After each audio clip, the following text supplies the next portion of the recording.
Right. ప్రభునందు ప్రియులారా, ప్రభుపేట అందరికీ వందనములు. ఈనాటి ఈ 15వ సెషన్ కోసం రోమపత్రిక వివరణలో ప్రార్థన చేయబడింది కనుక నేరుగా నేను సందేశంలోనికి వెళ్తున్నాను. బైబిల్ తెరుద్దాం. రోమిలకు వ్రాసిన పత్రిక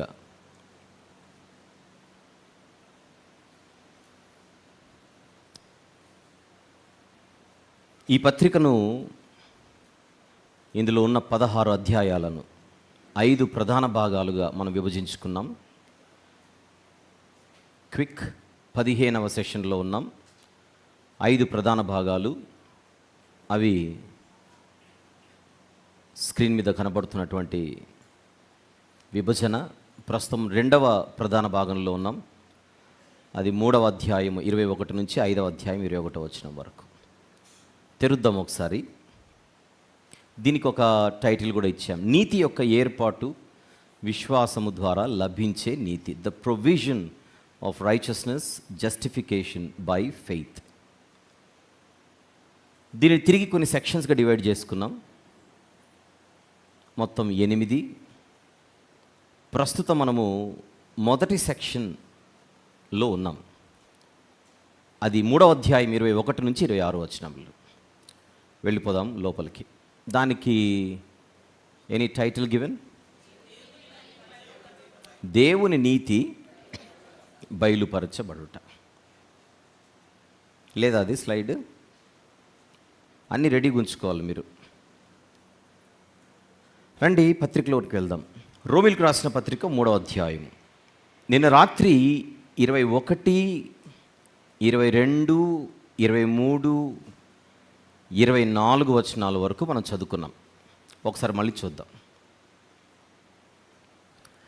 నన్ను చూపించండి స్క్రీన్పై. ఇట్లుండగా ధర్మశాస్త్రమునకు వేరుగా దేవుని నీతి బయలుపడుచున్నది, దానికి ధర్మశాస్త్రమును ప్రవక్తలను సాక్ష్యం ఇచ్చుచున్నారు. ఇది వివరించాను రాత్రి గనుక ముందుకు వెళ్ళిపోతున్నాను. ఇట్లుండగా అంటే అయితే ఇప్పుడు అనే మీనింగ్ ఉందని, దానికి ముందు చరిత్ర ఏమిటి, దానికి తర్వాత చరిత్ర ఏమిటి, బిఫోర్ అండ్ ఆఫ్టర్ మాట్లాడుకున్నాం. అది మర్చిపోకుండా ముందుకెళ్దాం. ఆ నీతి యేసుక్రీస్తునందలి విశ్వాసమూలమైనది అంటున్నాడు. అది 22వ వచనం. నీతి యొక్క స్వభావం ఏమిటి అని ప్రశ్నిస్తే, నీతి యొక్క స్వభావము యేసుక్రీస్తునందలి విశ్వాసమూలమైనది. అది నిర్వచనం. నీతిమంతులకే నిత్య జీవం. అదేనా బైబిల్ చెబుతోంది? నీతిమంతులకే నిత్య జీవం. నీతిమంతులు ఎవరు? మత్తయి సువార్తలో 5వ అధ్యాయము ఒకసారి తెరిచి చూద్దాం. మత్తయి సువార్తలో 5వ అధ్యాయము 20వ వచనాన్ని మనం చూస్తే, శాస్త్రుల నీతి కంటేను పరిసయ్యుల నీతి కంటేను మీ నీతి అధికము కాని ఎడల మీరు పరలోక రాజ్యంలో ప్రవేశింపనేరరు. శాస్త్రులకున్న నీతి ఏమిటి, పరిసయ్యులకున్న నీతి ఏమిటి గుర్తు చేసుకోండి. మార్కు సువార్త 7వ అధ్యాయం. మార్కు సువార్త 7వ అధ్యాయము 9వ వచనం చూద్దాం. మీరు మీ పారంపర్యాచారమును గైకొనుటకు దేవుని ఆజ్ఞను బొత్తిగా నిరాకరించుదురు. పైన 8వ వచనం.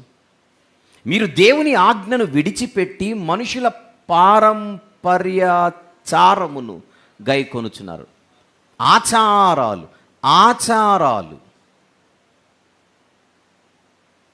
అంటే ఏవో చేసి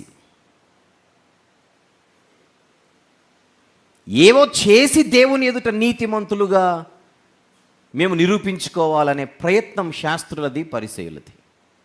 ఆ నీతి సరిపోదు అంటోంది వాక్య భాగం.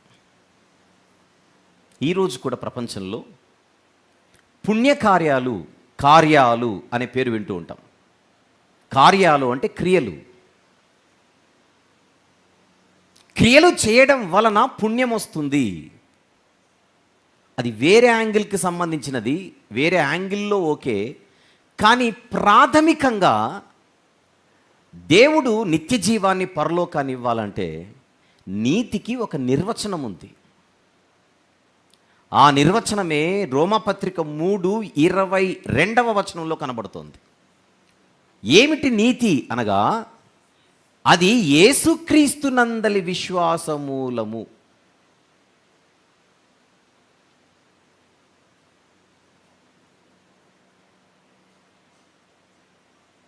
యేసుక్రీస్తు నందలి విశ్వాసమూలము అంటే ఇక్కడ ఒక చిన్న విషయాన్ని మనం ఆలోచించాలి.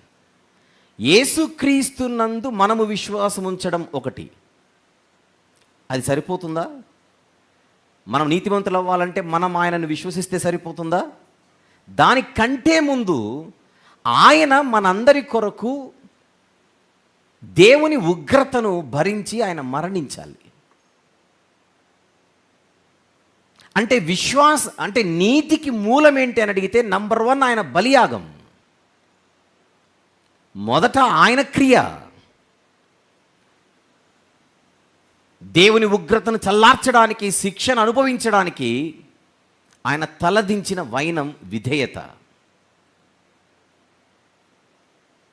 అందుచేత నేను విశ్వసించాను గనుక నేను నీతిమంతుడయ్యానని మళ్ళీ మనము డబ్బాలు కొట్టుకోకుండా, మన విశ్వాసం కంటే ముందు ఆయన బలియాగం అనేది ఒకటి ఉందన్న సంగతి మనం మర్చిపోకూడదు. యేసుక్రీస్తు నందలి విశ్వాసం మూలమైనది అంటే అసలు యేసుక్రీస్తు ప్రభునందు ఏ విషయంలో విశ్వాసం ఉంచాలి? ప్రపంచ మానవాళి కొరకు ఆయన దేవుని ఉగ్రతను మానవుడై, మధ్యవర్తి అయి ఆయన దీనిని అనుభవించాడు, విధేయుడై. ఈ 2 ఫ్యాక్టర్స్ చాలా ఇంపార్టెంట్. ఇక్కడ నీతికి నిర్వచనం కనబడుతోంది. ఒకవేళ ఆయనే గనుక బలి అవ్వకపోయి ఉంటే, విధేయత చూపకపోయి ఉంటే, నెక్స్ట్ మన విశ్వాసానికి చోటేది? నేను యేసు ప్రభువును విశ్వసించడం వలన నాకు నీతి కలుగుతోంది అనడం మంచిదే, కానీ దానికంటే ముందు ఇంకొక మాట ఉంది. దాన్ని అంతర్గతంగా మనం చూడగలగాలి. నేను యేసుక్రీస్తు ప్రభునందు విశ్వాసం ఉంచడం వలన నేను నీతిమంతుడు అవుతున్నాను అనడం ఎంత నిజమో, దానికంటే ముందుగా నా పాపాల కొరకు ఆయన మరణించాడు. అది ఆయన బలియాగం. విధేయత చూపాడు, ఉగ్రతను చల్లార్చాడు. దానిని నేను విశ్వసిస్తున్నాను అని చెబితే అప్పుడు ఇది ఒక సంపూర్ణతను కలిగి ఉంటుంది. 2 పాయింట్స్ 22వ వచనంలో అది నీతి యొక్క స్వభావం. నిదానమే ప్రధానము, తన కోపమే తన శత్రువు అనే నీతి సూత్రాలు ఉంటాయి బయట. అవి పాటించేసి నేను నీతిమంతుడు అనకూడదు. అది లోకంలో కనిపించే నీతి సూత్రాలు. ఇది మరణించిన తర్వాత మన భవిష్యత్తును నిర్ధారించే నీతి సూత్రం. ఇది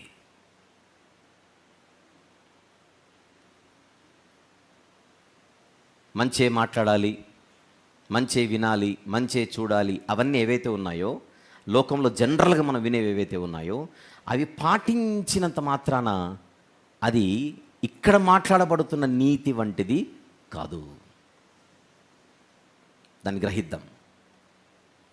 ఇకపోతే నమ్మువారందరికీ కలుగు దేవుని నీతి అన్నాడు. మళ్ళీ నమ్మువారందరికీ ఇవ్వబడుతున్నటువంటి నీతి.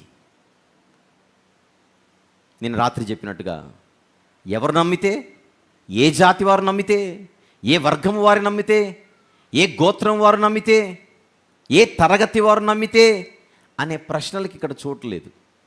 ఎవరైనా సరే,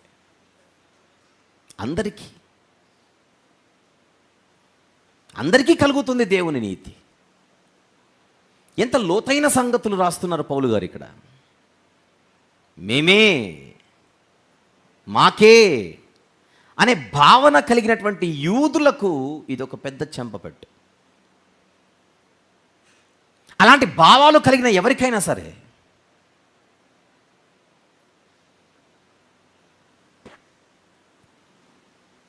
నమ్మువారందరికీ దేవుని నీతి అయి ఉన్నదని చెప్పి వెంటనే ఏ భేదమునూ లేదు, అందరూ పాపము చేసి దేవుడు అనుగ్రహించు మహిమను పొందలేకపోవచ్చున్నారు. ఏ భేదమునూ లేదు అందరూ అంటే, అంతకుముందు మనం చదివిన ఈ నేపథ్యాన్నంతటిని మనసులో పెట్టుకుంటే యూదులైనా అన్యజనులైనా, పోనీ అన్యజనులైనా యూదులైనా అందరూ అందరూ అందరూ దేవుని న్యాయస్థానంలో అందరూ దోషులుగా కనబడేటప్పుడు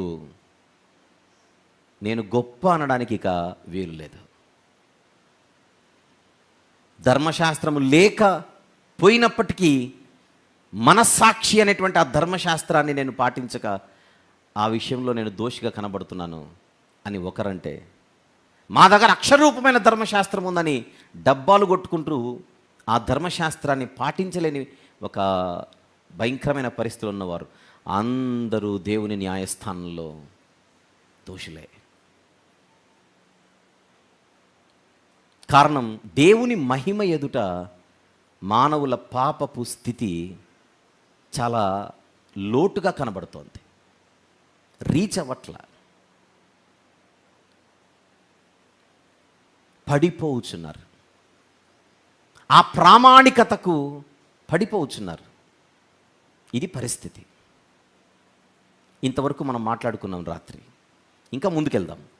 కాబట్టి నమ్మువారు ఆయన కృప చేతనే క్రీస్తు యేసు నందలి విమోచనము ద్వారా ఉచితముగా నీతిమంతులని తీర్చబడుచున్నారు.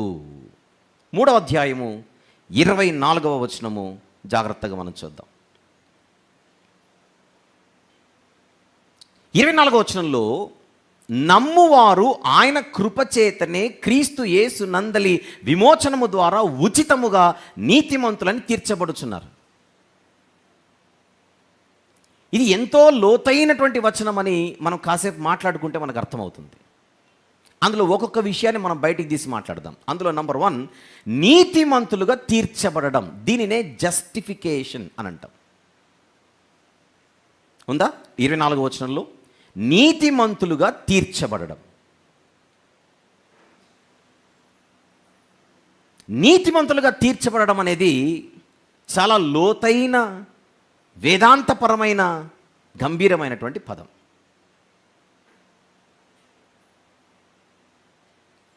నీతిమంతులుగా తీర్చబడడం, తీర్చబడడం, తీర్చబడడం. ఆ మాట చూడండి, తీర్చబడుట, తీర్చబడుట.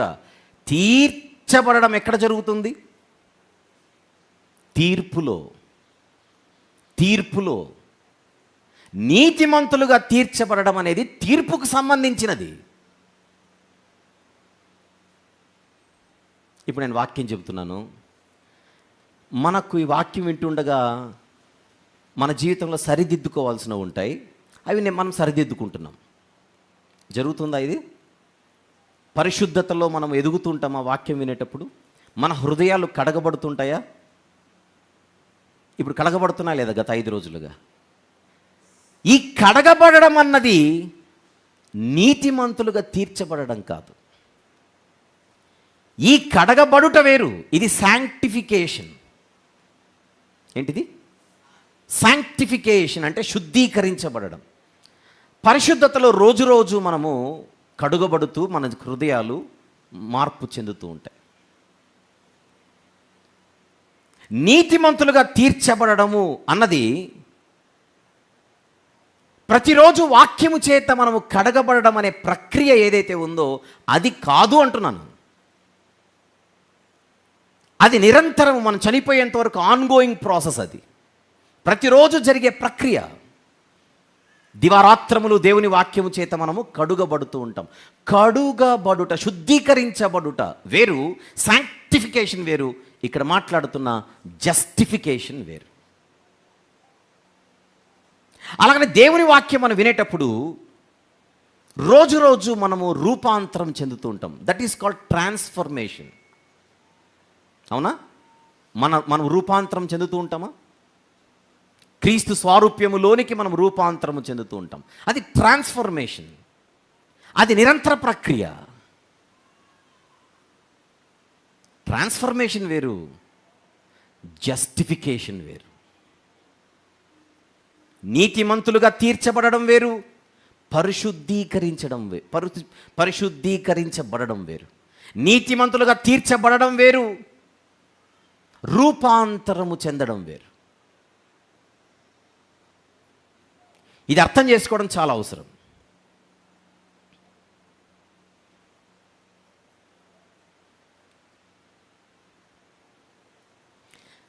మనకు రేపొద్దున నిత్య జీవమే కాదు, దేవుడు మన కొరకు కొన్ని బహుమానాలు కూడా ఇస్తాడు. ఇక్కడ చేసే పనులను బట్టి, మనము విశ్వాసులైన తర్వాత పనులను బట్టి, మనం చేసే పనులను బట్టి, ఒక సేవకునిగా నేను చేసే పనులను బట్టి, విశ్వాసిగా మీరు చేసే పనులను బట్టి, మనం చేసే పనులకు జీతం ఉంటుంది, రివార్డ్స్. అవి బోనస్ అన్నమాట రేపు పొద్దున మనకు పరలోకంలో. ఆ రివార్డ్స్ వేరు, ఈ జస్టిఫికేషన్ వేరు. మనము చేసే క్రియలు ఏవైతే ఉంటే దానికి దేవుడు జీతం, అద్భుతమైనటువంటి రివార్డ్స్, ఆయన బహుమానాలు సిద్ధపరుస్తున్నాడు. అవి వేరు, జస్టిఫికేషన్ వేరు. ప్రతిరోజు మనము పరిశుద్ధీకరించబడుట ఎక్కడ జరుగుతుంది? ఇందాక నేను చెప్పాను శాంక్టిఫికేషన్. ప్రతి దినము మనము పరిశుద్ధీకరించబడుట ఎక్కడ జరుగుతుంది? మనం రోజు బైబిల్ వ్యక్తిగతంగా చదివేటప్పుడు మనం శుద్ధీకరించబడుతుంటాం. మందిరానికి వచ్చినప్పుడు మనము కడుగబడుతూ ఉంటాం. సభలకు వచ్చినప్పుడు ఈ రీతిగా పరిశుద్ధీకరించబడుట అనే మాట నేను మాట్లాడేటప్పుడు వ్యక్తిగత బైబిల్ పఠనం, మన ప్రార్థనా జీవితం, ఇంకేంటి మందిరానికి రావడం, ఆరాధన, అవన్నీ ఊహించుకోండి. సభలు, సెమినార్లన్నీ. రూపాంతరం చెందడం వల్ల ఇదే దానికి కనెక్ట్ అయి ఉంటుంది. ఇక క్రియలకు జీతం రావడం అంటే, ఇప్పుడు సభలు పెట్టించారు, ఇక్కడ ఈ సెమినార్ పెట్టించినటువంటి మన యవనస్తులు, ఇది సత్క్రియ. దీనికి దేవుడు వారికి ఏమిస్తాడు? బహుమానాలు ఇస్తాడు. సహకరించిన వారికి, సహకారులకు కూడా జీతం ఉంటుంది. అయితే 24వ వచనంలో చెబుతున్న మాట, నీతిమంతులుగా తీర్చబడుట. నీతిమంతులుగా తీర్చబడడం అంటే మన ఇల్లు గుర్తుకు రావాలా? మందిరం గుర్తుకు రావాలా? సభలు గుర్తుకు రావాలా? గ్రౌండ్లు గుర్తుకు రావాలా? మనకి ఏం గుర్తుకు రావాలి? నీతిమంతులుగా తీర్చబడడం అంటే చెప్పనా? దేవుని న్యాయస్థానం గుర్తుకు రావాలి. నీతిమంతులు ఎక్కడ తీర్చబడతాం? నాకు ఒకసారి కోర్ట్ రూమ్ చూపించు, దాంతోపాటు ఇంకొకటి ఇందాక నేను చెప్పాను, ఆ తర్వాత అది చూపించు. First court room please. తెలుసు కదా కోర్ట్ రూమ్ మనకు. నీతిమంతులుగా తీర్చబడడం అనేది అక్కడ. అంత లేట్ అవ్వకూడదు నాకు. ఇది మందిరమా? కాదు. ఇల్లా? కాదు. సువార్త సభలు జరిగే గ్రౌండా? కాదు. మనం వ్యక్తిగతంగా బైబిల్ చదివే మన గద? కాదు. నీతిమంతులుగా తీర్చబడమా, దోషులుగా ప్రకటించబడమా అన్నది ఇక్కడ జరిగే ప్రక్రియ.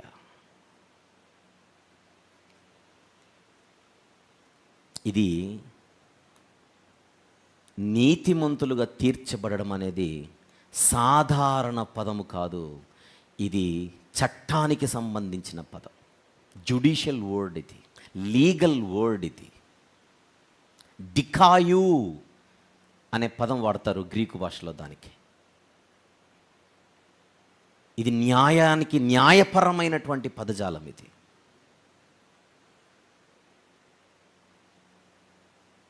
ఇంకొక ఇమేజ్ చూపిస్తాడు చూడండి, ఇప్పుడు చూపించు. అది రాజుగారు, ఆయన న్యాయస్థానం. ఆ న్యాయస్థానంలోనికి ప్రవేశించినప్పుడు ఆ మనిషి దుస్తులు ఎలా ఉన్నాయి చూడండి. మురికి గుడ్డలు. వీడు మనిషేనా అనేలా ఉన్నాడు. అప్పుడు దేవుడు అవకాశం ఇచ్చాడు.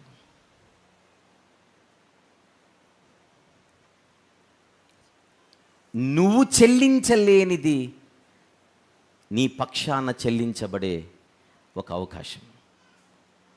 నువ్వు చేయవలసింది విశ్వసించడం. శిలువపై జరిగినటువంటి విధేయతతో కూడుకున్న ఆ బలియాగం ఏదైతే ఉన్నదో దానిని నువ్వు విశ్వసించాలి.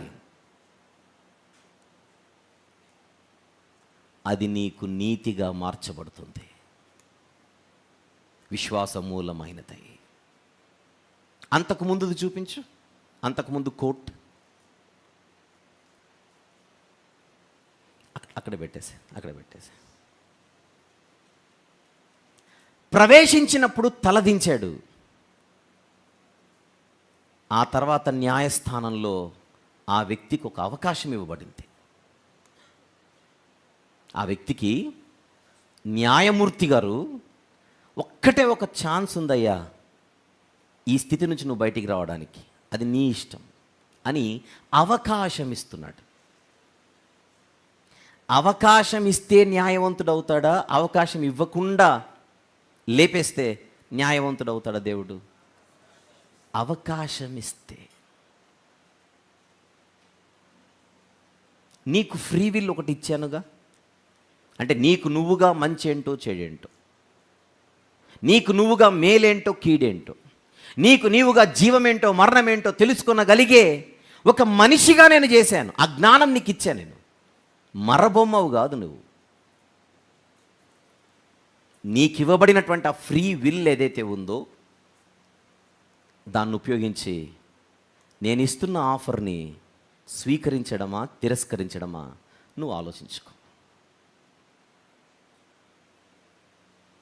తిరస్కరించేవారు నెక్స్ట్ ఇమేజ్లో అదే దుస్తులతో బతికేస్తారు. ఆఫర్ని అంగీకరించి అందులో చూపబడుతున్న బలియాగాన్ని విశ్వసించేవారు ఈ రీతిగా తెల్లని వస్త్రములు ధరించబడతారు. అక్కడ జరుగుతోంది నీతిమంతులుగా ప్రకటించబడటం. ఈరోజు మీరు నేను మనందరం ఎప్పుడైతే ఈ రక్షణ సువార్తను విని మనం శిలువ దగ్గరకు వచ్చి మన పాపాలు కడుక్కున్నామో అప్పుడు మనందరం అక్కడున్నది మనమే. మనం అలా నీతిమంతులుగా ప్రకటించబడ్డాం. దేవుని న్యాయస్థానములోనికి ప్రవేశించిన తర్వాత గత 5 రోజులుగా సమస్య ఏంటో చెప్పబడుతోంది, పరిష్కారం ఏంటో చూపబడుతోంది. ఈరోజు ఇక్కడ ఎవరైనా నేను పాపినే ప్రభువా అని ఒప్పుకొని ఆయన న్యాయస్థానంలో నాకు నీతి వస్త్రము కావాలి అని ఇంతవరకు ఒకవేళ కోరుకోకపోయి ఉంటే రేపు ఉదయం వరకు మనకు అవకాశం ఉంది. నేను ఈ ఆఫర్ని నేను వినియోగించుకుంటున్నాను అని పబ్లిక్గా అందరి సమక్షంలో ఆయన ఆఫర్ని స్వీకరించి ఈ రక్షణకు ఈ నీతికి నోచుకోవడానికి బాహ్య సంబంధమైనటువంటి ప్రకటనగా దేవుడు ఒక ప్రక్రియను ఏర్పాటు చేశాడు భూమి మీద. దాని పేరు బాప్తిస్మము. బాప్తిస్మం అంటే మన అంతరంగములో ఉండే విశ్వాసాన్ని బహిరంగంగా ప్రకటించడం. ఏంటి బాప్తిజం అంటే? మన హృదయములో లోపలున్న విశ్వాసాన్ని పబ్లిక్గా అందరి ముందు నేను యేసుక్రీస్తు ప్రభువును నా రక్షకునిగా స్వీకరిస్తున్నాను అని చెప్పడం. ఇంత వింటున్న తర్వాత మీలో ఎవరైనా ఈ యొక్క నిర్ణయం తీసుకుంటే, ఈ ఆలోచన చేసి నాకు ఆ వస్త్రం కావాలి అని కోరుకుంటే, రేపు ఉదయం బాప్తిస్మ కార్యక్రమాలు ఉన్నాయి. మీరు ఈరోజు సాయంత్రం వరకు వేదిక మీద ఉన్నటువంటి రవీంద్ర గారు ఒకసారి లేచి నిలబడితే రవీంద్ర గారికి మీ పేర్లు ఇవ్వగలరు. రేపు ఉదయం దీని కొరకు మనము సిద్ధపరుస్తున్నాం. రైట్? బలవంతమేమీ లేదు. ఇది దేవుడిస్తున్న అవకాశం. వినియోగించుకుంటే తెల్లని వస్త్రములు, వినియోగించుకోకపోతే అవే మురికి గుడ్డలతో బతికి సావడం అంతే. 24వ వచనం. నెక్స్ట్ 24వ వచనంలో, కాబట్టి నమ్మువారు కృపచేతనే, నెక్స్ట్ ఏముంది, క్రీస్తు యేసునందలి విమోచనము ద్వారా ఉచితముగా అంటే ఇప్పుడు ఆ వస్త్రాలు దేవుడేదో నువ్వు నాకు ఇది ఇస్తే నేను నీకు ఇది ఇస్తానని ఏదో మన దగ్గర కలెక్ట్ చేసి ఇవ్వట్లా. It is given freely. ఇక్కడ ఉచితముగా అనే తెలుగు పదానికి డొరేయాన్ అనే గ్రీకు పదం ఉంటుంది. ఇక్కడ ఉచితముగా అంటే ఏదో ఫ్రీగా అని మాత్రమే కాదు, దీనికి ఇంకొక అర్థం కూడా ఉంది. ఆ అర్థం ఏంటో తెలియడానికి బైబిల్లో ఒక వచనాన్ని చూద్దాం. యోహాను సువార్త 15వ అధ్యాయం. యోహాను సువార్త 15వ అధ్యాయం అందులోని 25వ వచనము చూద్దాం ప్లీజ్. 25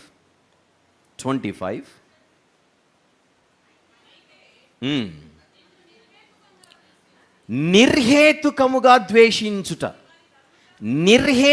నిర్హేతుకముగా ద్వేషించుట అన్నది చూడండి. ఇక్కడ నిర్హేతుకముగా అనే పదానికి గ్రీకు భాషలో ఏ పదమైతే వాడబడిందో డొరేయాన్, అదే పదమే రోమాపత్రిక 3:24లో ఉచితముగా అనే పదానికి వాడబడింది. అంటే ఇక్కడ ఉచితంగా అంటే ఫ్రీగా ఏమి తీసుకోకుండా అని మాత్రమే కాదండోయ్, దీనికి ఇంకొక అర్థం ఉంది. అది మనలో ఏదో గొప్పతనాన్ని, మంచితనాన్ని, ఇంకేదో గొప్ప గొప్ప లక్షణాలను చూసి కాదు దేవుడు మనల్ని నీతిమంతులుగా ప్రకటిస్తుంది. మనలను నీతిమంతులుగా ప్రకటించడానికి మనలో ఏ కారణం లేదు ఆయనకు. That is the point. ఉచితముగా అంటే నాలో ఏమి చూసి దేవుడు నన్ను క్షమిస్తున్నాడు అనే ప్రశ్నకు ఆన్సర్ ఏమి చూడట్లేదు ఆయన.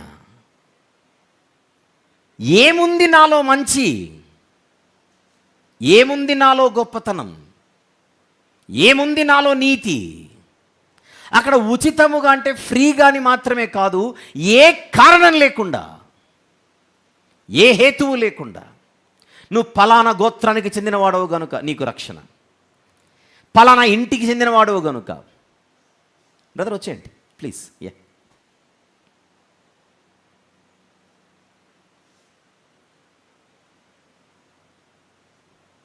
నరుని పైవేషము చూసి సమాజంలో గనుడనో, సమాజంలో పేరున్నవాడనో, లేదా ఇలాంటి కార్యాలు చేశాడనో,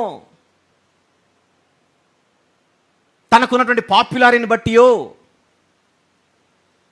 ఈ వ్యక్తి ఉన్నత వర్గానికి చెందినవాడు, ఉన్నత చదువులు చదువుకున్నవాడు, ఉన్నత వ్యాపారాలు చేసేవాడు, ఇన్ని ఆస్తులు సమకూర్చుకున్నవాడు, ఇన్ని దేశాలు తిరిగినవాడు, పెద్ద పెద్ద యూనివర్సిటీలలో చదువుకున్నవాడు, లక్షలు సంపాదిస్తున్నవాడు, ఆస్తిపాస్తులు కలిగినవాడు, ఇవేమీ లేవు. ఒక మనిషిని ఆయన నీతిమంతుడు అని తీర్పు తీర్చి ప్రకటించాలంటే ఆ మనిషి దగ్గర ఆయన చూసేది ఒకటి, యేసు క్రీస్తు ప్రభునందు విశ్వాసం. ఏమని? ఆయన బలియాగం. అంతే. నమ్మువారందరికీ ఉచితముగా అంటే ఏ రీజన్ లేదు. ఎప్పుడైతే ఏ రీజన్ నాలో లేదు ఆయన నీతిమంతుడిగా ప్రకటించడానికి కానీ మనకు క్లారిటీ ఉంటుందో, ఆయన దగ్గరకు వచ్చి ఎప్పుడొచ్చినా చేతులు కట్టుకొని నేను ఎంత ధన్యుడను ప్రభు అని అంటామే తప్ప అక్కడికి వచ్చి మళ్ళీ కాలాలు ఎగిరే ఫ్యూచర్లో మనం మళ్ళీ మన స్థితి ఏంటో బయట పడుతుందో ఒకసారి ఆలోచించండి. వెళ్దాం ఇంకా ముందుకి. కాబట్టి నమ్మువారు ఆయన కృపచేతనే క్రీస్తు యేసునందలి, నెక్స్ట్ పదం విమోచనము అనే పదాన్ని జాగ్రత్త చూడండి. నేను 3 పదాలు చూపిస్తున్నా ఈ వచనంలో. ఒకటి నీతిమంతులుగా తీర్చబడుట అంటే అదేమిటి, ఉచితముగా అంటే అదేమిటి, నెక్స్ట్ విమోచన అంటే ఏమిటి. అక్కడికి వస్తున్నాను. విమోచన అనే ఈ పదానికి మూల భాషలో అపోలోట్రాసిస్ అని ఉంటుంది. అపోలోట్రాసిస్ అనే పదం ఉంటుంది. దాని మీనింగ్ ఏంటంటే ఆ రోజుల్లో బానిసలను వాళ్ళకి సంబంధించిన ఒక మార్కెట్ ఉండేది, స్లేవ్ మార్కెట్ అంటారు. ఏమిటది? బానిసల యొక్క సంతది. అందులో ఒక దాసుడిని, ఒక బానిసను, తను ఎవరికో దాసుడైపోయాడు, పరిస్థితులు, రుణము చెల్లిస్తే తప్ప ఆ వ్యక్తికి విడుదల ఉండదు.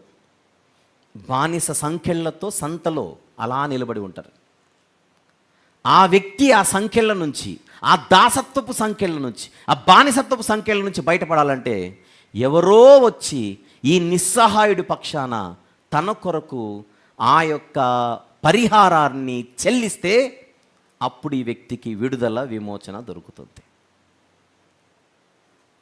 దానికి సంబంధించిన పదమే స్లేవ్ మార్కెట్కి సంబంధించిన పదమే అపోల్యూట్రోసిస్. ఆ పదం వాడారు ఇక్కడ పౌలు గారు. ఏంటది? విమోచనము. క్రీస్తు యేసు నందలి విమోచనము. ఇప్పుడు మనకందరికి అర్థం కావాలి. ఆలోచిస్తే మనందరము కూడా రోడ్డు మీద పాపాన్ని బట్టి సంకెళ్ళతో బంధించబడిన దాసులము, బానిసలము, నిస్సహాయులము. ఎవరో వచ్చి చెల్లిస్తే తప్ప ఈ సంఖ్యల నుంచి మనకు విడుదల అవకాశం లేదు.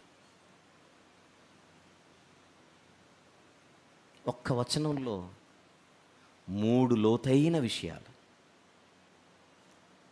న్యాయస్థానానికి సంబంధించినది ఇది.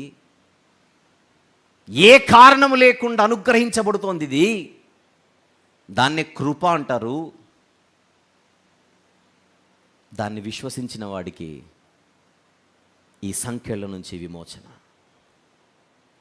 ఈ పాయింట్స్ అన్నిటిని కనెక్ట్ చేసి ఒక్కసారి ఇంటికి వెళ్ళిన తర్వాత ఆలోచించండి.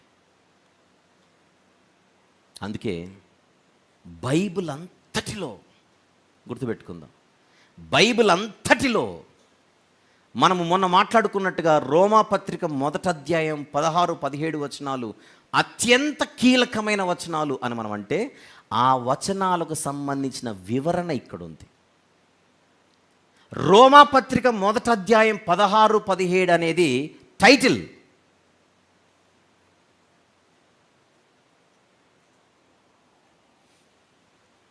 మనకు రోగం ఉంది, ఇందులో మందు ఉంది, ఔషధం. ఇక్కడ ఔషధం ఉందని చెబుతున్న స్టిక్కర్ ఉంది పైన. ఇది తప్ప మనకు వేరే దిక్కు లేదు. ఇది తాగితేనే మనం రోగం నుంచి బయటపడతాం. ఈ లోపలున్న ఔషధాన్ని పరిచయం చేసే స్టిక్కరే రోమా పత్రిక 1వ అధ్యాయం 16-17. ఇది మీకు అర్థమైతే ఆ లోపలున్న ఔషధమే రోమా పత్రిక 3వ అధ్యాయము 21-26 వచనాలు. అదే మాట్లాడుకుంటున్నాం ఇప్పుడు, అదే మాట్లాడుకుంటున్నాం. అందుకే నేను పరిగెత్తట్లేదు. అక్కడ ఎంత పిండాలో అంత పిండుకుంటే ఫుల్గా మనము ఈ టానిక్ని తాగిన వాళ్ళం అవుతాం.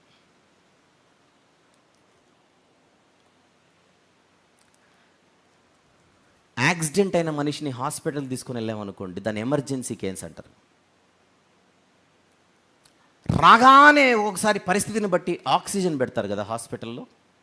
పెడతారా? బెటరా? ఎక్కడి నుంచి వస్తుంది ఆక్సిజన్? సిలిండర్ నుంచి వస్తుంది. ఇప్పుడు మనందరము, మానవులందరూ, ఏ భేదమును లేదు, మానవులందరూ దేవుని న్యాయస్థానములో ఎమర్జెన్సీ కేస్ పేషెంట్స్.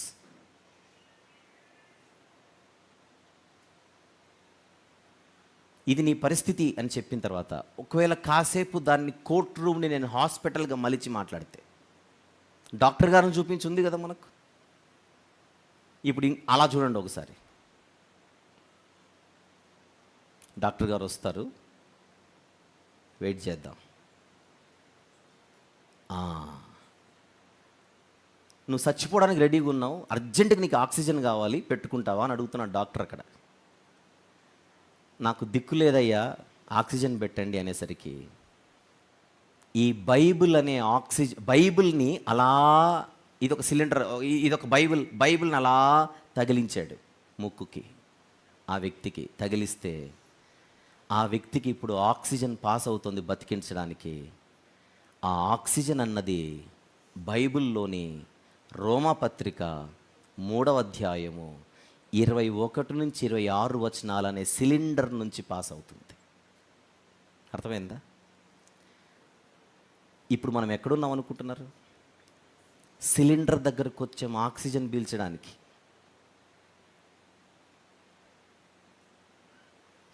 బైబిల్ అంతటిలో ప్రధానమైన అంశము ఇక్కడుంది.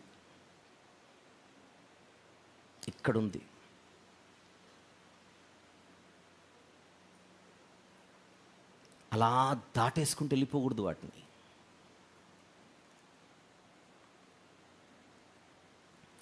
మనకు మనముగా తప్పించుకోలేని, మనకు మనముగా బయట పడలేని పరిస్థితి.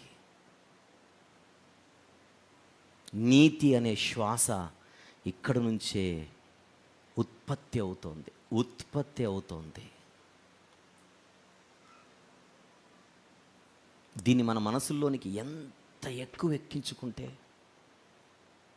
అంత మంచిది. మన పిల్లలకు చెప్పాలి. వీలైతే మన ఇంట్లో ఉండే పిల్లలందరికీ దీన్ని కంటత చేయించాలి. 21 నుంచి 26 కంటత చేయించడమే కాదు, రోజు చెప్పాలి. వాళ్ళకి అర్థం కాకపోయినా చెప్పాలి. ముందు కంటత చేయి, తర్వాత మాట్లాడదాం. మెమరీ వర్సెస్ అని ఇస్తాం కదా, కంటత వాక్యాలు. అవి నాటుకుపోవాలి హృదయాలలో.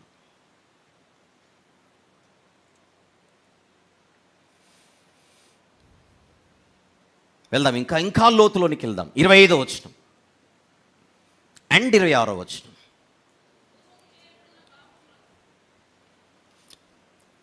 పూర్వము చేయబడిన పాపములను దేవుడు తన ఓరిమి వలన ఉపేక్షించినందున ఆయన తన నీతిని కనుపరచవలెనని క్రీస్తు యేసు రక్తము నందలి విశ్వాసము ద్వారా ఆయనను కరుణాధారముగా బయలుపరచెను.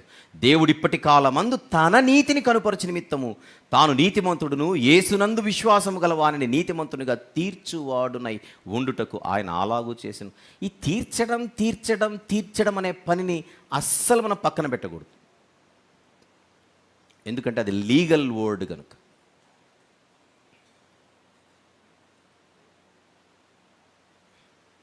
దీన్ని రాత్రి నేను ఎక్స్ప్లెయిన్ చేశాను. ఎందుకు? ఒక లోతైన సంఘర్షణ అక్కడ ఉంది. మీరు జాగ్రత్తగా గమనించండి. 25వ వచనం. పూర్వము చేయబడిన పాపములను దేవుడు తన ఓరిమి వలన ఉపేక్షించినందున ఆయన తన నీతిని కనుపరచవలెనని. ఇప్పుడు టాస్క్ ఏంటి? నీతిని కనుపరచాలి. 26వ వచనంలో క్రీస్తు యేసు రక్తము నందలి విశ్వాసము ద్వారా ఆయనను కరుణాధారముగా బయలుపరచాలి. ఇక్కడ రెండు ఉన్నాయి. నీతిని కనుపరచాలి, కరుణను బయలుపరచాలి. నీతిని బయలుపరచాలి, కరుణను కనుపరచాలి. రాత్రి చెప్పాను కదా, ఈ రెండు వేరువేరు. కరుణను మాత్రమే చూపితే నీతిని పక్కన పెట్టాల్సిందే. నీతిని మాత్రమే చూపాల్సి వస్తుంది. నీతికి పర్యాయ పదం ఏమిటి? రాత్రి చెప్పినట్టుగా న్యాయం. ఇది మనకు లోతైన సంఘర్షణతో కూడుకున్నటువంటి విషయం. How is it possible? శిక్ష పడాలి, శిక్ష నుంచి తప్పించబడాలి. శిక్ష పడాలి, శిక్ష నుంచి తప్పించబడాలి. శిక్ష పడితే న్యాయము చోటు చేసుకుంటున్నట్టు, తప్పించబడితే ప్రేమ చోటు చేసుకుంటున్నట్టు. కరుణ.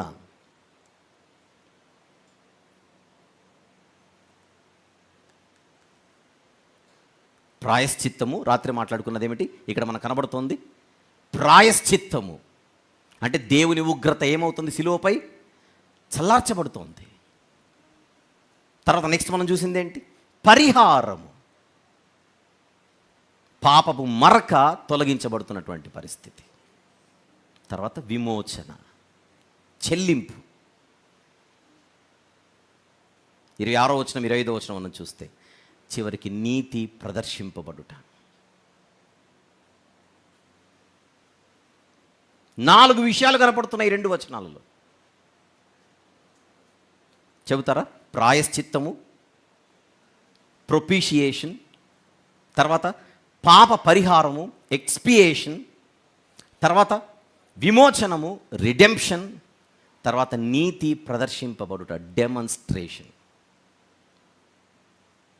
ప్రొపీషియేషన్, ఎక్స్పియేషన్, రిడెంప్షన్, డెమాన్స్ట్రేషన్. ఈ 4 కనబడుతున్న చోటే కలువరి సిలువ.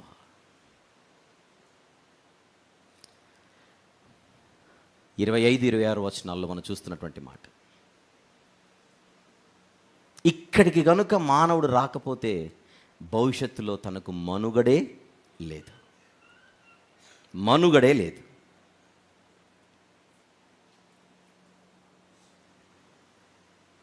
అందుచేత బైబిల్ అంతటి సారం అక్కడ కనబడుతోంది మనకు. Picture clear? ఇది 21-26 వచనాలతో కూడుకున్న సెక్షన్ నంబర్ 1. నీతి యొక్క ఏర్పాటు, విశ్వాసము ద్వారా లభించే నీతి.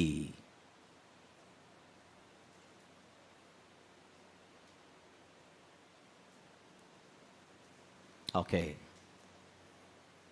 ఇప్పుడు ఇదంతా విన్నారు కదా. ఎవరికైనా మీకు ఏదైనా ఒక ఫీలింగ్ కలిగింటే ఎవరైనా చెప్తారా? ఇది విన్న తర్వాత నాకు ఇలా అనిపించిందండి నా గురించి అని ఎవరైనా ఒక్క చిన్న మాట చెప్పండి. ఎవరికైనా సరే, నా గురించి కాదు, మీ గురించి. మీరు విన్న తర్వాత, ఇక్కడికి వచ్చిన తర్వాత ముఖ్యంగా ఒక చిన్న క్లూ ఇస్తాను. నేను చాలా గొప్పోడిని, నాకు తిరుగులేదు, నా అంతోడు లేడు, ఇలాంటివేవో కొన్ని ఉంటాయి కదా, వాసన, గాలి, అలాంటివి. నేను ఏమీ లేదు కదా అనే ఫీలింగ్ ఏమైనా కలిగిందా? నేను నిల్ అని అనిపించిందా? ఇంకా చెప్పాలంటే అతిశయించడానికి మన దగ్గర ఏమైనా కారణాలు ఉన్నాయా? స్ట్రైట్ ఫార్వర్డ్గా చెప్పండి. నేను గొప్పోడినని చెప్పడానికి, అతిశయించడానికి ఎక్కడైనా కారణం ఉందా? అలా అనిపిస్తుంది ఎవరికైనా? అలా అనిపిస్తే మనకే సిగ్గేస్తుంది. ఇది విన్న తర్వాత కూడా నువ్వు గొప్పోడనే ఫీలింగ్ నీకు కలుగుతుందంటే నువ్వు మనిషేనా అంటుంది మన మనసాక్షి.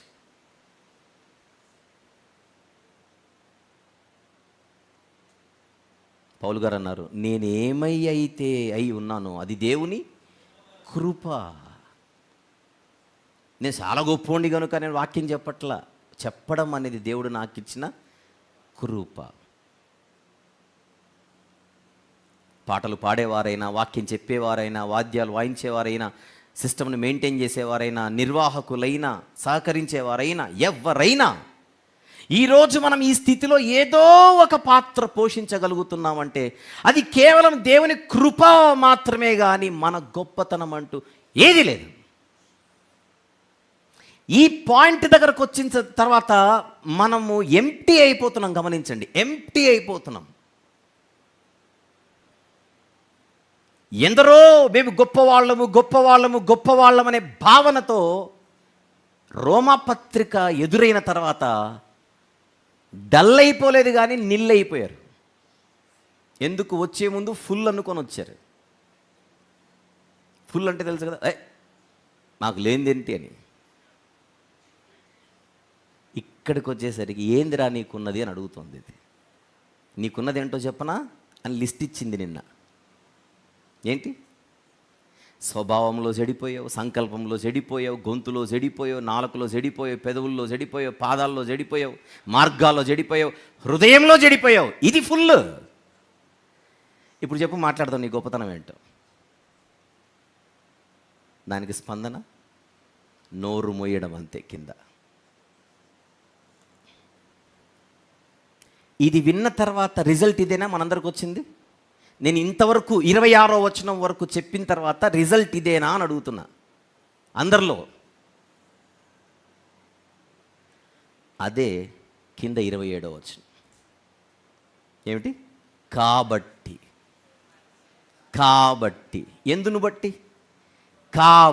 ఎందును బట్టి ఇదంతా విన్న తర్వాత బాసు అతిశయ కారణం ఎక్కడ? అడుగుతున్నాడు యూదుడితో. నేను గొప్పోడు అనుకుంటుంటావు కదా, ఏంటి నీ గొప్పతనం? అలాంటి భావన కలిగిన అన్యజనులైనా సరే అతిశయ కారణము ఎక్కడా?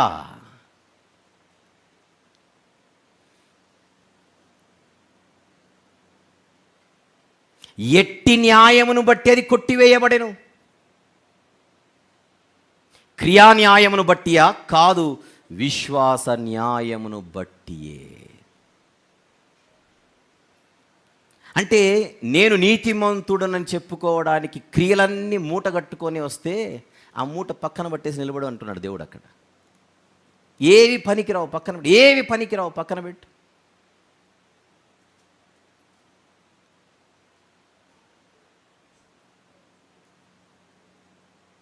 ఇది సెక్షన్ నంబర్ 2, 27వ వచనం నుండి 31వ వచనం వరకు. ఏమిటో చూద్దాం ఆన్ ద స్క్రీన్. విశ్వాసమూలమైన నీతి యొక్క ఫలితాలు, ప్రభావాలు, రిజల్ట్, ఫలితాలు లేదా ప్రభావాలు, ఇంప్లికేషన్స్ అంటాం. The implications of justification by faith.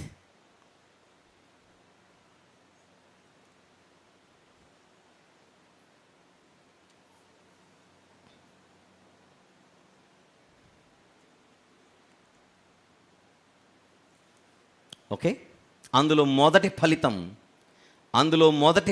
మనం మాట్లాడుకుంటున్నాం. 27వ వచనము, 28వ వచనం. కాగా ధర్మశాస్త్ర సంబంధమైన క్రియలు లేకుండా విశ్వాసము వలననే మనుషులు నీతిమంతులుగా తీర్చబడుచున్నారని ఎంచుచున్నాము. అతిశయ కారణమిక లేదు అనేది మొదటి ఫలితం. 3 ఫలితాలు మాట్లాడతాడు ఇక్కడ 27 నుంచి 31వ వచనం వరకు. కాబట్టి 26వ వచనంలో ఏముంది? కాబట్టి. ఎందును బట్టి? పైన చెప్పిన వీటన్నిటిని బట్టి తేలిన ఫలితార్థమేమనగా, నేను గొప్పోడనని చెప్పడానికి, కారలు ఎగిరేయడానికి ఎవ్వడికి అవకాశం, ఆస్కారం లేదు. అందరూ కృతజ్ఞులుగా బతకాల్సిందే తప్ప దేవుని దగ్గరకు వచ్చి నేను గొప్పోడనని గొప్పలు చెప్పుకోవడానికి వీలే లేదు. ఇది దీని యొక్క ప్రభావం. ఆ ప్రభావం ఇప్పుడు మనకు ఈ పత్రికలు వింటుంటే మనకు కూడా ఫీలింగ్ కలుగుతుంది. ఇప్పుడు ఒకవేళ సెమినార్కి వచ్చేటప్పుడు నేను అది ఇది అని అనుకున్నా, ఆ అది ఇది ఎగిరిపోతుంది. చూడండి, ఇప్పుడు అది ఎగిరిపోతుంది, ఇది ఎగిరిపోతుంది.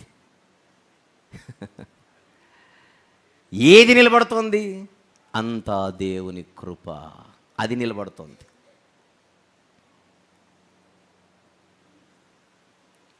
ఈరోజు నా రక్షణకు నేను కాదు కారణం, ఈరోజు నా నీతికి నేను కాదు కారణం, ఈరోజు ఈ తెల్లని వస్త్రానికి నేను కాదు కారణం.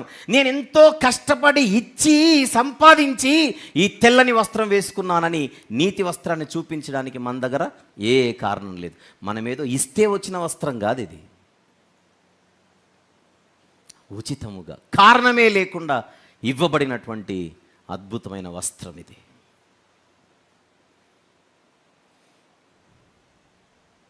ఒకవేళ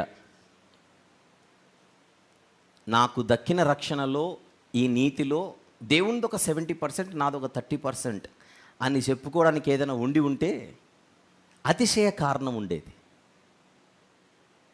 పోని 99% దేవుంది, 1% నాది అని చెప్పడానికి ఒకవేళ స్కోప్ ఉన్నా అప్పుడు కూడా అతిశయానికి కారణం ఉండేది.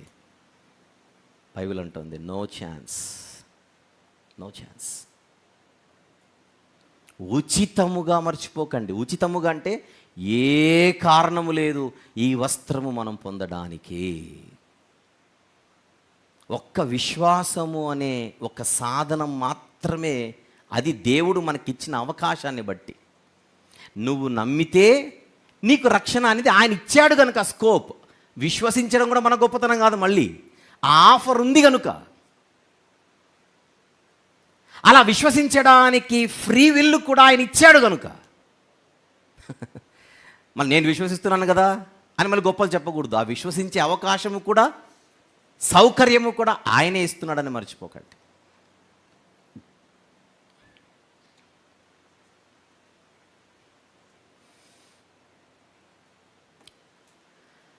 వెళ్దాం ఇంకా 29వ వచనం, రెండవదేంటో చూద్దాం. రెండవది 29వ వచనం ప్లీజ్. దేవుడు యూదులకు మాత్రమే దేవుడా, అన్యజనులకు దేవుడు కాడా? అవును, అన్యజనులకును దేవుడే. దేవుడు ఒకడే గనుక ఆయన సున్నతి గలవారిని, అదే తర్వాత మాట్లాడదాం. ముందుగా రెండవది ఇక్కడ మనం చూస్తున్నది, దేవుడు అందరికీ దేవుడు, ఒక్క దేవుడే. యూదులు మాకే దేవుడు అనకండి, వాళ్ళ కోసం చెబుతున్నమాట. యూదులకు మాత్రమే దేవుడా, అన్ని జనులకు కూడా దేవుడా? ఆయన ఒక్క దేవుడు, అందరికీ దేవుడు. అది కాన్సెప్ట్. అది ఇదంతా తేలిన ఫలితార్థం. ఇదంతా విన్న తర్వాత కాబట్టి అనే పదం దగ్గర మీరు ఆగి, కాబట్టి అతిశయ కారణం లేదు, అది ఫస్ట్ పాయింట్. కాబట్టి మనకు అర్థమైంది అందరికీ ఒకే దేవుడు ఉన్నాడే కానీ యూదులకు ఒక దేవుడు, అన్ని జనులకు ఒక దేవుడు లేడు. ఇది విన్న తర్వాత మనకు అర్థం కావాల్సింది అది. సువార్త అందరికీ ఒక్కటే. యూదులకు ఒక సువార్త, అన్య జనులకు మరొక సువార్త లేదు. దేవుడు అందరికీ ఒక దేవుడే, సువార్త అందరికీ ఒక్క సువార్తనే, రక్షణ అందరికీ ఒక రక్షణే. అందరికీ ఉండవలసింది ఒక విశ్వాసమే, విశ్వాసం ఒక్కటే. కాకపోతే చిన్న తేడా ఏంటని అడిగితే, ఇది విశ్వసించడానికి యూదులకు వెనక ధర్మశాస్త్రం ఉంది. ధర్మశాస్త్రం ఎవరిని గురించి సాక్ష్యం ఇచ్చుచున్నది? పైన 21వ వచనంలో ఈ నీతిని గూర్చే. చూద్దామా 21వ వచనం మళ్ళీ. ఇట్లుండగా ధర్మశాస్త్రమునకు వేరుగా దేవుని నీతి బయలుపడుచున్నది, దానికి ధర్మశాస్త్రమును ప్రవక్తులను సాక్ష్యం ఇచ్చుచున్నారు. ఇప్పుడు ధర్మశాస్త్రము కలిగిన జాతి ఏమిటి? యూదులు. యూదులు ఏం చేయాలి? ధర్మశాస్త్రాన్ని పెట్టుకొని ఈ క్రియల ద్వారా నేను నీతిమంతుడు అవ్వాలి అని ట్రై చేయకుండా, నీతి ఎలా వస్తుందో హబక్కూకు గ్రంథం 2:4 చూసాం కదా మొదటి రోజు, ముందు సెషన్స్లో. నీతిమంతుడు విశ్వాస మూలమున జీవించును, ధర్మశాస్త్రం చెప్పేది అదే. గనుక యూదులు క్రియల మూలముగా నీతిమంతులు అవ్వాలని ప్రయత్నం చేయకండి. మాకు ధర్మశాస్త్రం ఉంది కనుక మేము నీతిమంతులు అవ్వాలంటే మాకు ధర్మశాస్త్రం దిక్కని ధర్మశాస్త్రం పైనో క్రియల పైనో కాకుండా ఆ ధర్మశాస్త్రం ప్రకటించే విశ్వాసాన్ని మీరు మూలముగా చేసుకోవాలి. కానీ అన్ని జనులకి ఏం లేదు, ఆ ధర్మశాస్త్రం లేదు. ఇప్పుడు వాళ్ళకి ఏమందుతోంది? సువార్త నేరుగా అందుతోంది, డైరెక్ట్గా. దానిని వారు విశ్వసించాలి. అంటే యూదులు క్రియలను మూలముగా, ధర్మశాస్త్ర సంబంధమైన క్రియలను మూలముగా చేసుకోకుండా వాళ్ళ బతుకు అదే, క్రియల మూలముగా నీతిమంతులు అవ్వాలని. ఆ స్టేట్లో నుంచి బయటకు వచ్చి విశ్వాస మూలముగా నీతిమంతులు అవ్వాలని రెడీ అవ్వండి. అది యూదులకు. అన్ని జనులకైతే వాళ్ళకి ఆ ప్రాబ్లం లేదు, వీళ్ళకున్న ప్రాబ్లం లేదు.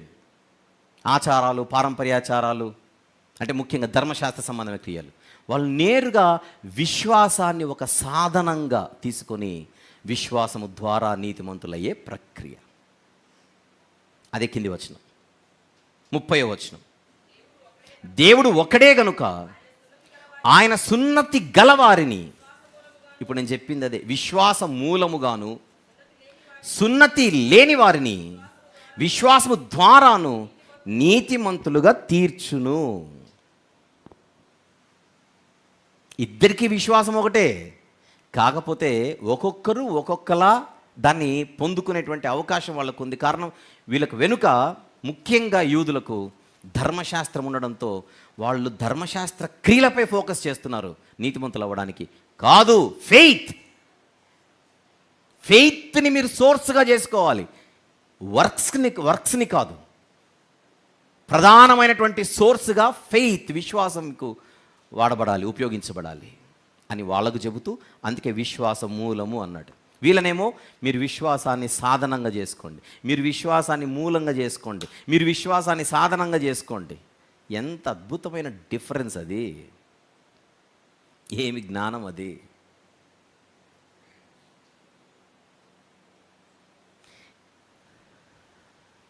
కాబట్టి అతిశయ కారణము లేదు, అది మొదటి ఇంప్లికేషన్, ఫలితం. కాబట్టి దేవుడు ఒకటే, సువార్త ఒకటే, రక్షణ ఒకటే, విశ్వాసము ఒకటే. అది రెండవ ఇంప్లికేషన్, రెండవ ప్రభావం లేదా ఫలితం. ఇక చివరిది, అలాగైతే ధర్మశాస్త్రం అనే దానిని, సువార్త అన్నది, క్రీస్తు సువార్త అన్నది ధర్మశాస్త్రాన్ని కొట్టిపడేస్తుందన్నమాట అని అపార్థం చేసుకునే అవకాశం ఉంది కనుక, కాబట్టి 31వ వచనం, విశ్వాసం అన్నది ధర్మశాస్త్రాన్ని కొట్టేయడం లేదండి. ఏం చెప్తున్నాడు? విశ్వాసము ద్వారా ధర్మశాస్త్రమును నిరర్థకము చేయుచున్నామా? అట్లనరాదు, ధర్మశాస్త్రమును స్థిరపరచుచున్నాం. ఎందుకు? ధర్మశాస్త్రం ఏం చెబుతోంది? దోషికి శిక్ష తప్పదు, పడాల్సిందే అంటోంది. పడింది శిలువ మీద. ధర్మశాస్త్రమును శిలువపై ప్రభు ఏం చేశారు? నెరవేర్చి స్థిరపరిచాడు. అవును, నిజమే.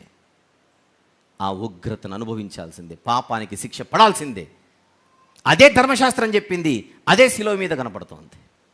కాబట్టి ధర్మశాస్త్రము నిరర్థకము చేయబడ్డం లేదు, ధర్మశాస్త్రము స్థిరపరచబడుతోంది. ఎప్పుడైతే ఈ విశ్వాసము మనలో ఉంటుందో ఈ 3 రిజల్ట్స్ మనలో ఉంటాయి.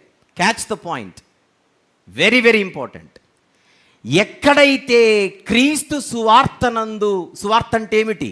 ఆ 21 నుంచి 26 వచనాలు సువార్త. ఈ సువార్త యందు విశ్వాసము కలిగిన వాడు ఈ ఫలితాలను జీవితంలో అనుభవిస్తుంటాడు. అవి ఎన్ని? 3. 1, ఏ కారణాన్ని బట్టి అతిశయించడు. సువార్తను నిజంగా అర్థం చేసుకొని విశ్వసించేవాడు డంబాలు కొట్టుకోడు, డంబాలకు పోడు, గొప్పోడని చెప్పుకోడు. నేను ఒక నిష్ప్రయోజకుడైన దాసుడను మాత్రమే, నేను ఏది కాదు, నాలో ఈ కార్య సాధకము చేయుచున్నవాడు నా ప్రభువే అని చెబుతాడంతే. ఈరోజు మనందరిలో ఈ రిజల్ట్ ఉందో లేదో ఒక్కసారి చూడండి. ఎక్కడైనా పిడికడంతైనా నేను గొప్ప అనుంటే మనం ఇంకా విశ్వాసంలో సరిగా లేనట్టే. ఎందుకు? రిజల్ట్ సరిగా లేదు కనుక. 2, ఒకరిని తక్కువగా చూస్తూ నేను ఎక్కువ అనే ఫీలింగ్లో ఉంటూ, దేవునికి నేనే దగ్గర, వాళ్ళు కాదు అనే ఫీలింగ్లో ఉంటే, నిజమైన విశ్వాసి, ఈ విశ్వాసము కలిగిన వాడు, ఆ దేవుడు నాకెలా దేవుడో వారికి దేవుడే అని అందరినీ ఒకేలా చూస్తాడు. ఆ రిజల్ట్ రావాలి. ఈరోజు ఏంటో అంటే మనకు అర్థమవుతుందో లేదో చెబుతాను. సమాజంలో తారతమ్యాలు ఉంటాయి. బాధకరమైన విషయం క్రైస్తవ సంఘాలలో కూడా ఉంది. ఎలా? మా సంఘమే గొప్ప, మిగిలిన సంఘాలు వేస్ట్. ఈ ఫీలింగ్ ఉందా లేదా చెప్పండి.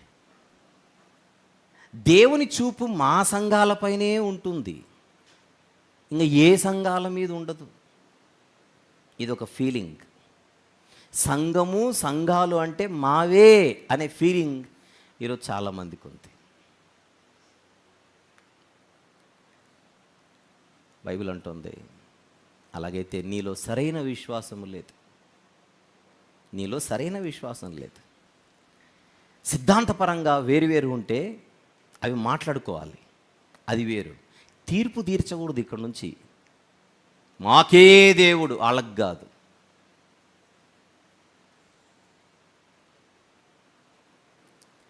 దేవుడు అందరికీ దేవుడు. కానీ వాళ్ళకంటే మనకెక్కువ తెలిసింది అని అంటే అది ఆయన కృప. మళ్ళీ అంతే. నేను కాలర్ ఎగిరేయకూడదు. మళ్ళీ నాకు ఇచ్చిన అవకాశాన్ని నేను వినియోగించుకుంటున్నాను, దేవునికి స్తోత్రం అనుకోవాలంతే. 3, ధర్మశాస్త్రాన్నిది నిరర్థకము చేయట్లేదు, ధర్మశాస్త్రాన్నిది స్థిరపరిచింది. అందువలన మనం బైబిల్ పట్టుకున్నప్పుడు పాత నిబంధన అవసరం లేదండి మనకు అనకూడదు. ఎలా పడితే అలా. పాత నిబంధన అనే పునాదిపై క్రొత్త నిబంధన అనే భవనాన్ని మనం చూపించాలి. పాత నిబంధన అనే పునాదిపై చెప్పండి, క్రొత్త నిబంధన అనే భవనాన్ని మనం చూపించాలి. నువ్వు పాత నిబంధనే అవసరం లేదని పునాదిని పక్కన పెడితే ఈ భవనం ఎక్కడుంటుంది? ఇందాక విశ్వాసం మూలమైనదే అంటే అదే. ధర్మశాస్త్రము కలిగిన మీరు అది బోధించే విశ్వాసముపై మీరు ఫోకస్ చేసి దానిని సోర్స్గా తీసుకోవడం చెబుతున్నాడు.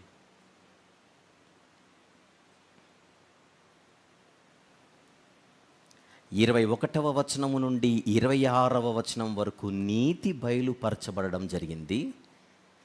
కాబట్టి నీతి అలా బయలుపరచబడింది కాబట్టి ఈ ఫలితాలు బయటికి కనబడాలి. ఇవి కనబడడం లేదంటే అవి సరిగా అర్థం కానట్టు, మనము సువార్తను సరిగా అర్థం చేసుకున్నట్టు కాదు.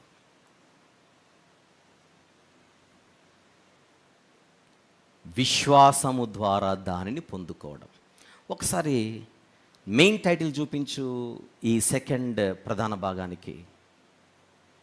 చూడండి, నీతి యొక్క ఏర్పాటు విశ్వాసము ద్వారా పొందుకునే పరిస్థితి. అర్థమైందా పాయింట్? ఆ లైన్లోనే వెళ్తుంది బండి. ఈ పాయింట్ నన్ను చూపించిక, ఈ పాయింట్ మనలో బలంగా నిలబడాలంటే ఈ 3వ అధ్యాయాన్ని చాలా జాగ్రత్తగా పట్టించుకోవాలి. దానిని వదిలేసి పరిగెత్తామా తర్వాత ఏది మాట్లాడుకున్నా వ్యర్థం వ్యర్థం వ్యర్థం వ్యర్థం. అందుకే 3వ అధ్యాయం దగ్గర అంతగా నిలబడాల్సి వచ్చింది. స్లోగా చెబుతున్నారేమో పత్రిక అనుకుంటున్నారేమో, ఇక్కడ అలానే చెప్పాలి. మొదటి రోజు మొదటి సెషన్ నుండి ఈరోజు ఇక్కడ వరకు మనం ఏ విధానంలో అయితే పత్రికను వివరించుకుంటూ వచ్చామో అలానే చెప్పాలి. ఇక్కడ నేను 2వ గేరు 3వ గేరు 4వ గేరు 5వ గేరు మార్చి స్పీడ్ పెంచుతానంటే అసలు ఈ యొక్క సెమినార్ పెట్టుకోవాల్సిన అవసరమే లేదు. దానికి ఎప్పుడైపోతుంది అనే దాని మీద ఎక్కువ ఆలోచన చేయకండి. అయిపోతుంది.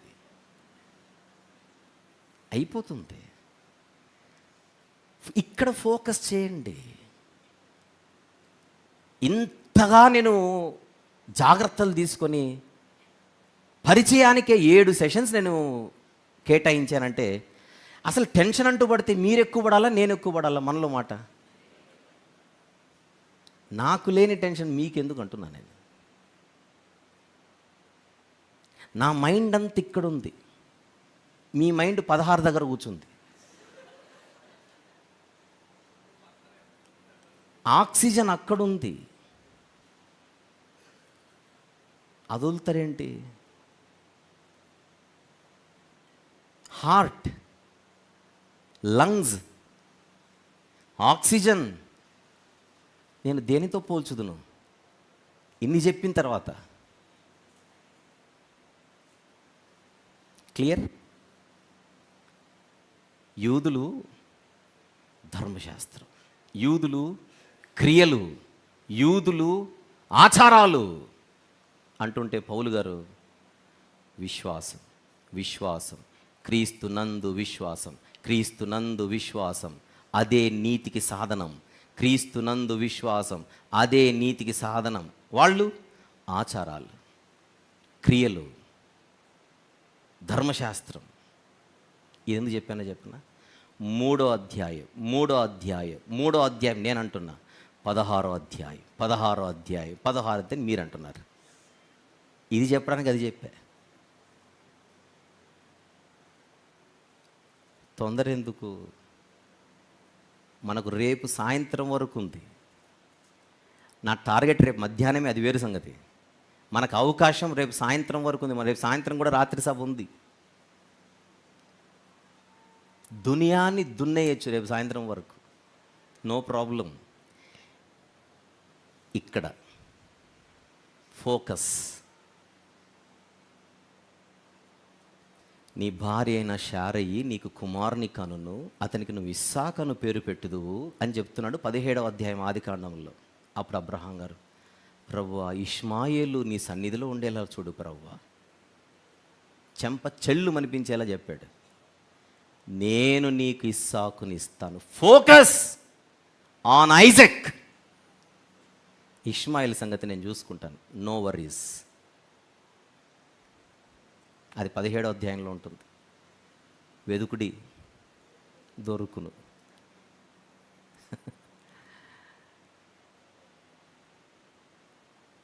ఎవ్వరు కూడా పత్రిక ఎప్పుడైపోతుందనే ఆలోచనలోకి వెళ్ళకండి. ఇది మిస్ అవుతారు మీరు. ఇది మిస్ అవుతారు. ఇది మిస్ అవ్వకూడదనే కదా పాయింట్. ఇన్ని సెక్షన్స్గా డివైడ్ చేసి చెప్పే నేను మెయిన్ పాయింట్స్ చెప్పుకుంటూ పరిగెత్తలేను నేను. ఇది ఆ పాయింట్, ఇది ఈ పాయింట్, అది ఆ పాయింట్, ఇది ఈ పాయింట్ అని అలా చెబితే ఇక్కడ నేను నిలబడ్డానికి అర్హుణ్ణి కాదు. అలా చెబితే ఈ అధ్యాయాన్ని ప్రత్యేకించి ఈ మొదటి 3 అధ్యాయాలను మీరనుకున్నట్టుగా నేను వేగంగా చెబితే అసలు బైబిల్ పట్టుకోవడానికి నేను అర్హుణ్ణి కాదు.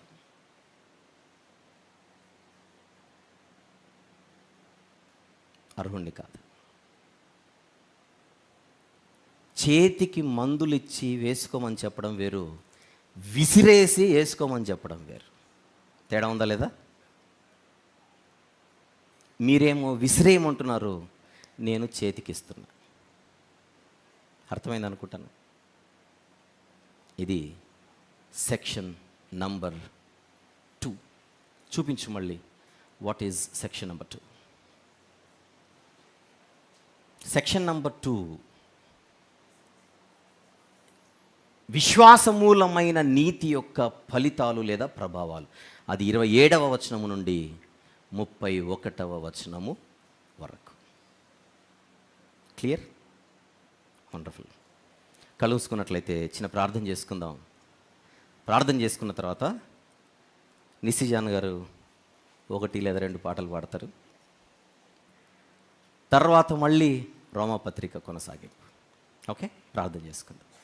పరిశుద్ధుడైనటువంటి మా ప్రియ పరలోకపు తండ్రి, జీవం గల నాయన, మహిమ గల దేవ, మీరు ఇస్తున్న ఈ మాటలను బట్టి స్తుతులు చెల్లిస్తూ వింటున్న మేము విస్మరించకుండా భయభక్తులతో మీ మాటలు మా హృదయంలో ఉంచుకొని ఈ మాటల ప్రకారంగా మా జీవితాలను మేము వెలిగించుకొని 10 మందిని వెలిగించడానికి సహాయం చేయమని యేసు ప్రభు వారి ఘనమైన నామములో ఈ ప్రార్థనా మనవులు మీకే సమర్పించి వేడుకొనుచున్నాము తండ్రి. ఆమేన్. రైట్, 1-2 పాటలు మనం విందాం.